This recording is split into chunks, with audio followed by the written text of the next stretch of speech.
16 मई को लोक जनशक्ति पार्टी रामविलास के प्रदेश कार्यालय में सभी हमारे प्रदेश के कार्यकारिणी, सभी हमारे जो बिहार से आते हैं, राष्ट्रीय हमारे पदाधिकारी जो राष्ट्रीय कमेटी में हैं, बिहार से हैं, वो उनकी उपस्थिति, सभी प्रकोष्ठ के हमारे अध्यक्ष, सभी हमारे प्रकोष्ठ के जिलाध्यक्ष की उपस्थिति में बैठक हुई।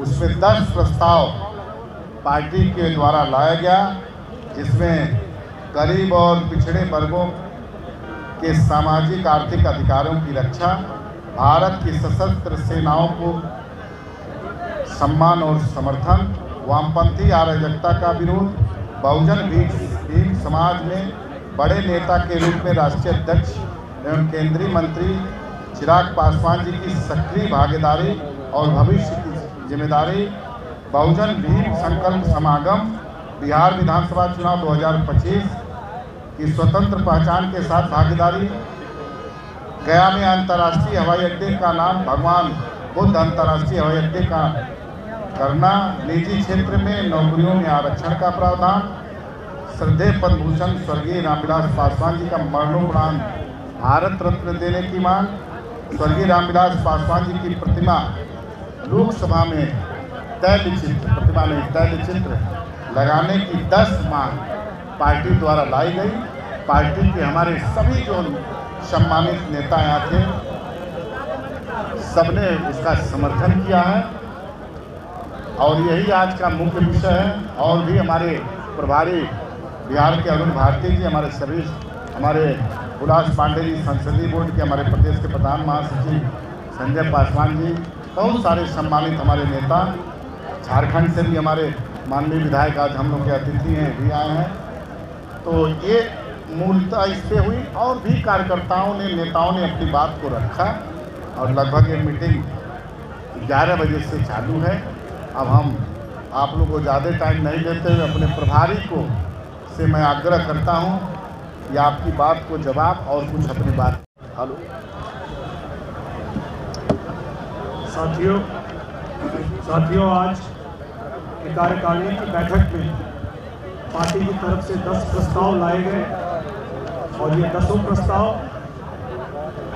हमारे पार्टी के संस्थापक स्वर्गीय रामविलास पासवान जी की को सम्मान को लेकर के, चिराग पासवान जी को आने वाले समय में बिहार में बड़ी जिम्मेदारी और बहुजन नेता के रूप में स्थापित करने, और साथ ही साथ कुछ ऐसे और मुद्दों पर थी जो बिहार से जुड़े हुए थे। इन सभी प्रस्तावों का पार्टी के नेताओं ने, कार्यकर्ताओं ने बड़ी बढ़ चढ़ के समर्थन किया और पूर्ण बहुमत से एक साथ ध्वनि करके इसको पारित कर दिया है।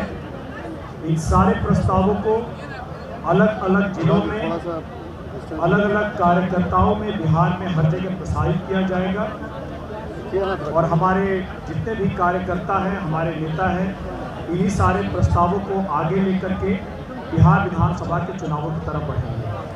अब आपके कुछ सवाल हो तो उसका। बिहार विधानसभा चुनाव 2025 में एलजेपीआर की स्वतंत्र पहचान के साथ भागीदारी, इसका क्या मतलब है?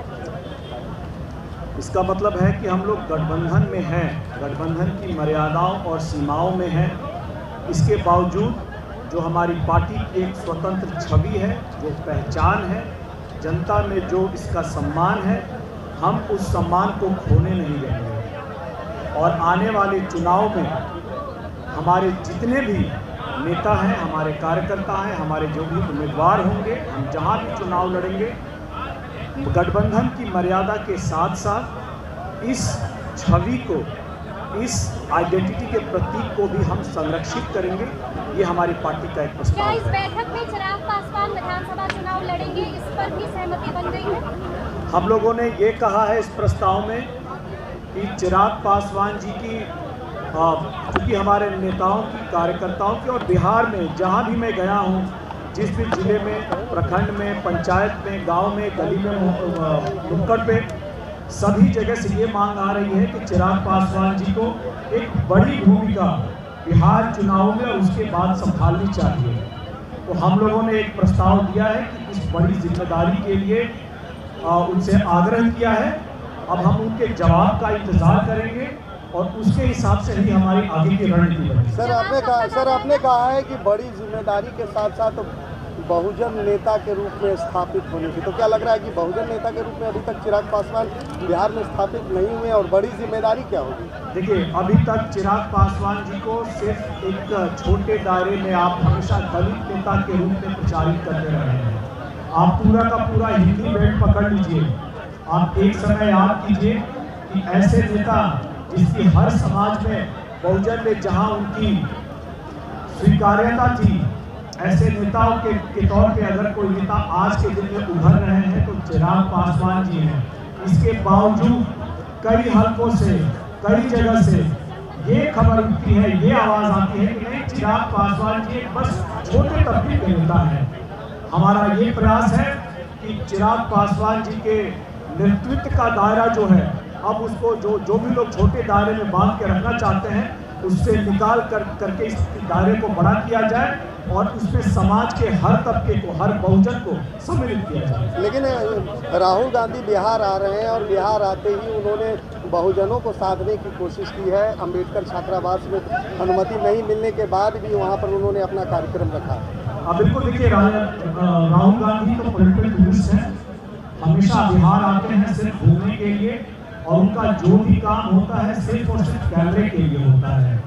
दरभंगा में आए, अंबेडकर छात्रावास गए, उन्होंने छात्रों को संबोधित किया, लेकिन यही बताइए, यही जहानाबाद के मखदूमपुर में जो मुश्किल से लगता है कि 150 किलोमीटर होगा, वहाँ पर जब दलित समाज के लोगों को प्रताड़ित किया गया, उत्पीड़ित किया गया, वहाँ पर नहीं गए, तो ये तो सिर्फ घूमने के लिए ही आ रहे हैं ना।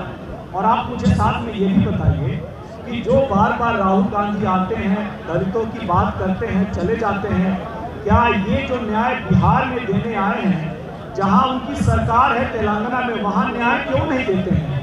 वहां सबसे पहले उनकी सरकार ने आरक्षण में वर्गीकरण क्यों लागू किया? इसका जवाब दे। क्या यही न्याय है?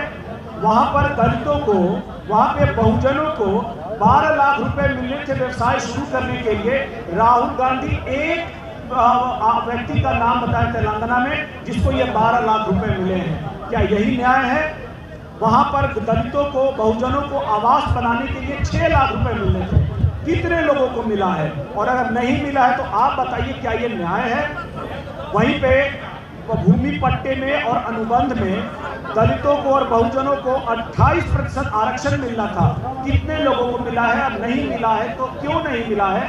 राहुल गांधी इसका जवाब दें। राहुल है वो कैसे? देखिए, जब से राहुल गांधी जी ने कमान संभाली है कांग्रेस की, देखिए उनके राष्ट्रीय अध्यक्ष कोई भी हो, सबको पता है कि कमान जो है वो राहुल गांधी के हाथ में ही है। लेकिन जितनी बार वो प्रयास करते हैं उतनी ही बार वो पीछे रह जाते हैं। इसीलिए राहुल गांधी सिर्फ कांग्रेस के लिए ही नहीं, दलितों के लिए, पिछड़ों के लिए और बहुजनों के लिए भी राहुल है, राहुल। भारतीय खबर ये भी आ रही है कि 30 से 35 सीटों की आप लोगों ने डिमांड रखी है। हम लोगों ने सीटों की कोई डिमांड नहीं रखी है, क्योंकि बातचीत अभी पूरी जब तक नहीं हो जाती तब तक कोई डिमांड रखने का या कोई इस बारे में कोई भी ऐसी अपुष्ट खबरें जो आ रही हैं, आपके पास खबरें आ रही हैं, एकदम निरर्थक है, इसमें कोई सत्यता नहीं है। इनका खबर बड़ा जबरदस्त। हम लोगों ने बिहार विधानसभा के चुनाव में पूरे के पूरे 243 सीटों को टारगेट किया है। लोक जनशक्ति पार्टी ने पूरे 243 विधानसभा सीटों को टारगेट किया है। जहां गठबंधन में चुनाव लड़ेंगे, मजबूती से लड़ेंगे, जहां नहीं लड़ेंगे अपने गठबंधन के सहयोगियों को जिताने का प्रयास करेंगे। आपकी पार्टी कितनी सीटों पर लड़ेगी सर? आपकी पार्टी गठबंधन में ये तय हो जाने दीजिए, इसकी जानकारी आपको उस पर दे दी जाएगी।